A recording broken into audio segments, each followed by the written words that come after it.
Hello guys, it's me again. Ayan, balik tayo sa vlogging. For today's video, maritisan tayo. Ayan, dito ako sa bahay sa harap ng aking mga sinampay. Relax. Ayan, so yung topic natin ngayon, what to expect pag nag-asawa ka ng foreigner. So, ayan, kasi pag maghanap pa lang tayo ng BF, boyfriend online, ayan, ang dami na nating yung nga ngayon, yung parang stereotype ngayon, sasabihin na maghanap ka ng foreigner pambayad, para makabayad ng utang. Which is, hindi siya magandang pakinggan. Kasi, sa totoo lang, mahirap naman humanap tayo ng lalaki dahil lang gusto nating mabayaran ng ating mga kautangan, di ba? So, o kautangan ng iyong pamilya. So, hindi siya magandang Pero, yan talaga yung madalas mo maririnig ngayon na parang afam sagot sa kahirapan. Yung parang ganon. Ganon yung nila na feeling ng iba, yung wala pang mga asawang foreigner na pag nagka-boyfriend ka ng apam, ng foreigner, sila na yung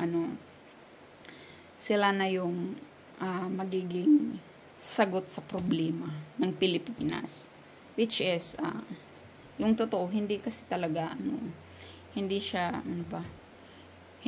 pwede, siguro yung iba iwan ko lang, pero hindi pwede kasi maghanap ka ng jowa dahil lang sa gusto mo siyang gawing solusyon ng problema mo. Hindi siya hindi ka magiging masaya sa relasyon niyo. Ayan, sabi ng hanger. So anyway, yung expectation, what to expect. So guys, halimbawa kasi mga ses, pag nag-asawa ka pag nagjowa ka ng foreigner, yung expectation sa iyo ng pamilya mo sa Pilipinas tumataas. Akala nila masusolusyonan mo na lahat ng problema nila, mapapaaral mo na yung mga pamangkin mo, babayaran mo yung kautangan, ipapatayo mo sila ng magandang bahay, or bibilhan mo ng bahay.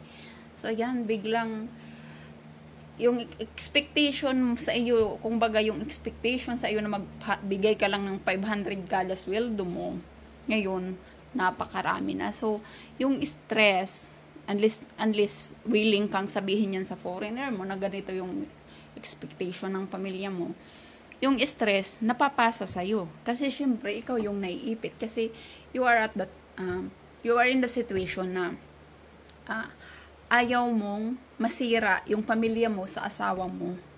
Pero ayaw mo rin masira yung asawa mo or yung foreigner mo sa pamilya mo. So, kumbaga, pinipilit mo ikaw na nasa gitna yung kailangan gumawa ng paraan para masolusyonan yung mga expectation ng pamilya mo. Tapos, without yung husband mo knowing na ganun yung gustong mangyari ng pamilya mo. Kumbaga, marami akong nakikilala na yung parang dahil ganito yung expectation nila ng pamilya. Yung mga andito na dahil ganito yung expectation ng pamilya nila sa Pinas, yung ginagawa nila, nagtutudo kayod sila dito para masuportahan yung pamilya sa Pilipinas. Tapos, hindi nila pinapaalam din sa asawa nila dito. So, mahirap. I know it's not easy kasi, syempre, sino ba naman ang gusto ng stress, diba? Kaso, yun nga, napupunta tayo sa ganyang sitwasyon. Karamihan ng nag-aasawa ng foreigner na pupunta sa ganyang sitwasyon. Dahil, una, hindi natin binawarningan yung pamilya natin sa Pinas. Dahil sa gusto natin protektahan yung pride natin, at syempre, ikaw din, ay, kasi foreigner asawa ko, sige na, ganyan. Or, nakakahiya naman. Dahil sa pinoprotektahan natin yung pride natin at saka yung asawa mo, parang, sige, inaako mo na yung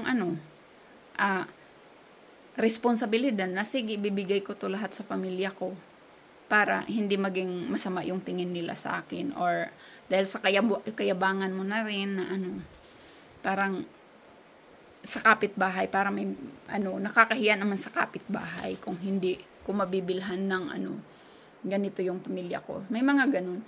Pero kung kaya mo naman, why not?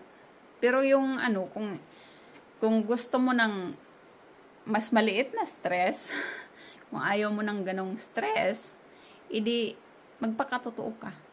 Sabihin mo sa pamilya mo na pagdating mo dito sa Amerika, hindi ka agad, is like, yung buhay dito hindi madali. Kasi totoo naman, sabihin mo lang yung totoo, kung ano lang yung kaya mo. Hindi hindi yan, kumbaga hindi ka lulubog sa inuupuan mo kung kaya mong magpakatotoo. Sabihin mo na lang na, I cannot, give you all this kasi ganito yung sitwasyon ko, mahal mamuhay sa Amerika, ganito lang yung kaya ng asawa ko. Para hindi yung expectation ng family mo sobrang taas. Ayan. Mahirap kasi umasa sila tapos alam mo yung ginawa mo yan sa una, dalawa, pangalawang taon dito. The more na pinatagal mo, tapos hininto mo yung mga ginagawa mo, ikaw pa rin ang masama. Siyempre, alangan naman ng kapitbahay ang masamain nila. Siyempre, ikaw.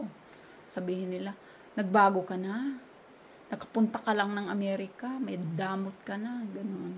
Darating ka talaga sa punto na ganun. Na parang, ay, ang damot-damot naman nito. Nag-asawa lang ng foreigner. Kahit ano naman gawin mo, makakarinig ka at makakarinig ka ng mga ganyang salita na parang, ikaw na yung pinakamasamang tao.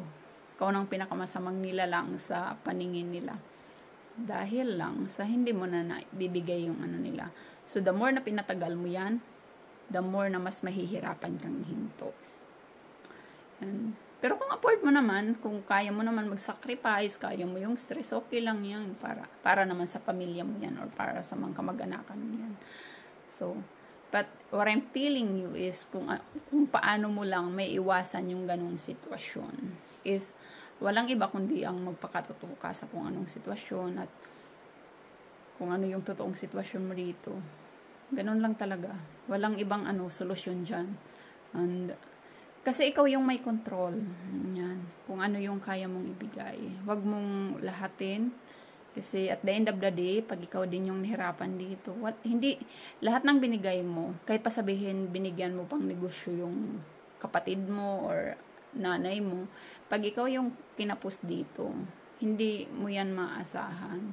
Kasi kung ano yung nabigay mo doon, hindi ka na dapat mag-expect. Hindi nila na-expect na one day maghihirap ka. Kaya wala silang itatabi for you. So, ikaw at ikaw lang din ang magsisib sa sarili mo. Lalo na kung andito ka sa ibang bansa. Ayan. Kaya dapat i-expect, stop mo yung expectation nila na pagkataas. Maaga pa lang, putulin mo na. Yan, ganun. So, anyway, opinion ko lang naman yan, guys. Kumbaga, sa akin lang yan. Kung hindi kayo nag-agree, okay lang din. Kung para sa inyo. Kasi, I'm happy for you if you can do that. Yung parang kaya mo i-handle yung, too much expectation. I'm happy for you. Hindi kasi tayo lahat pinalad dito sa Amerika na kayang maibigay lahat para sa yung maibigay lahat ng demand doon sa Pilipinas. Alam nyo naman, the more na nagbigay ka, mas lumalaki yung demand. So, minsan mahirap i-achieve. Hindi madali. It's a challenge. Totoo. Parang the more na nagbibigay ka, the more na hihingi. So, ayan. Kung kaya mong tapatan yung mga ganong demand, I'm happy for you. Ayan. Sana all.